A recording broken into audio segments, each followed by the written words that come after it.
స్నేహంలో నా మోహంలో నే చెడిపోతుండగా యవ్వనే చలలో ఆ ఉచ్చులలో నే చెడిపోతుండగా శుద్ధ మనస్సు అనుగ్రహించి బుద్ధిగానే జీవింపకోరనే శుద్ధుడా స్తోత్రము పరిశుద్ధుడా వందనం శుద్ధుడా స్తోత్రము పరిశుద్ధుడా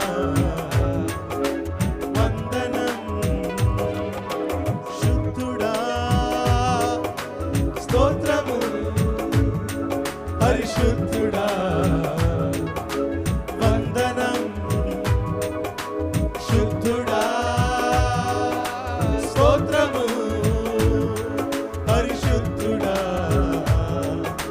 వందనం ఓ శుద్ధుడా స్తోత్రము పరిశుద్ధుడా వందనం శుద్ధుడా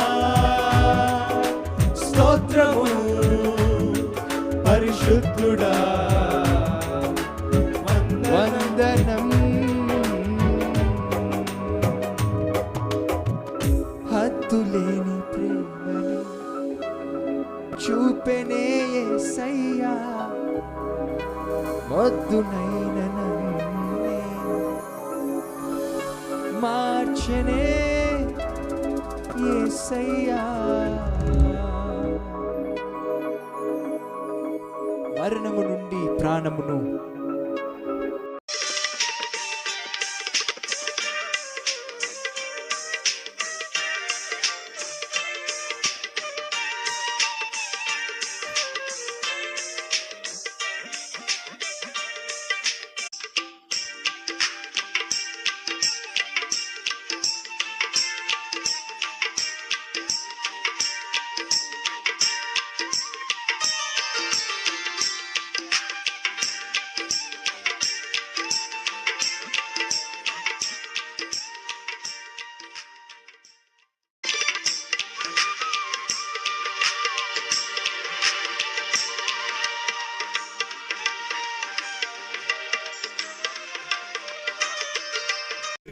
ఈ జీవిత ప్రయాణంలో ఎన్నో సమస్యలు వస్తాయి. ఉద్యోగం చేసే చోట, పని చేస్తున్న చోట, గృహం బయట అనేక సమస్యలు వస్తాయి. ఆ సమస్యలు వచ్చినప్పుడు వాటిని మనం జ్ఞానంతోనే తెలివితోనే అధిగమించాలి అని చెప్పే దేవుడు మనకు జ్ఞానాన్ని ఇచ్చాడు. ఇది పైనుంచి వచ్చు జ్ఞానం. ఆ జ్ఞానం నువ్వు కలిగి ఉన్నట్లయితే ఏం చేస్తావో తెలుసా? ఒకరోజు ఒక పెద్ద ఆవిడ, వృద్ధాప్యంలో ఉన్న ఆవిడ బ్యాంక్కి వెళ్ళింది. తనకు 10,000 రూపాయలు కావాలి. ఆ క్యాషియర్ దగ్గరికి వెళ్ళి క్యాష్ విత్డ్రావల్ ఫామ్ పెట్టి, అయ్యా 10,000 రూపాయలు ఇవ్వండి అని అంటే ఆ క్యాషియర్కి కోపం వచ్చింది.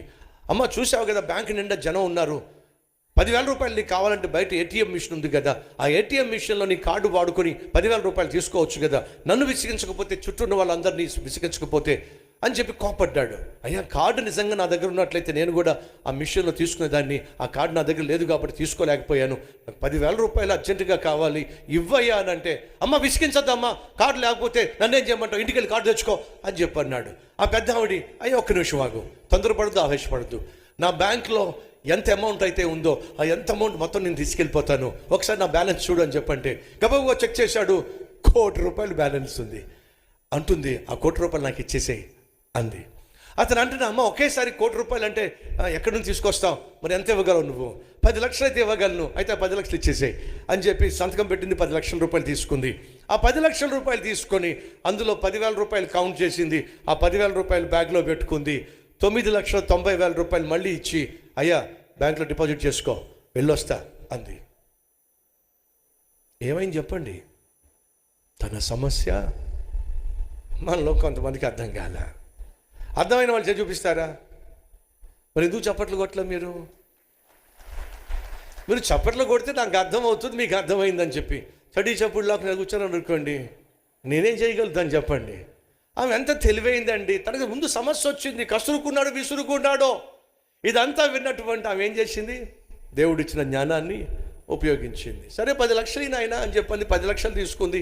ఆ 10 లక్షల్లో 10,000, 9,90,000 కౌంట్ చేయలే. ఎంత కౌంట్ చేసింది? 10,000 కౌంట్ చేసింది.